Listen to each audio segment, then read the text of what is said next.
това не е реклама, но ако имате дълга и гъста коса и се чудите как да я стилизирате, Shark Flex Style е доста подходящ уред. Както вече виждате, изсушавам косата на около 80% без приставка, след което взимам приставката, която е кръгла четка и доизсушавам косата с нея, като извивам краищата. Тук вече съм сложила приставката за кадрене и задържам около 8 секунди на кадрица, след което, когато цялата секция е готова, захващам я с щипка, за да може да изстине добре и да се задържат след това повече кадриците. Правя същото и от другата страна.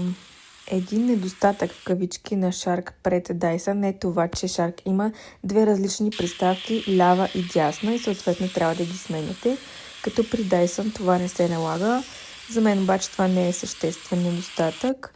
Също така уреда е една идея по-шумен от Shark, но на мен също това не ми пречи, предвид, че цената му е доста по-ниска. Тук вече съм на последната секция от косата. Захващам всичко отново с щипки, оставам известно време да изстине добре косата и махам всичките щипки. Нанасям отново от олиото за коса за повече блясък и общо взето сме готови. Косата се задържа доста, особено ако сложите и пяна или лак. Аз обаче не разполагах с такива, но много съм доволна от резултата и уреда е супер. Мога да го препоръчам спокойно.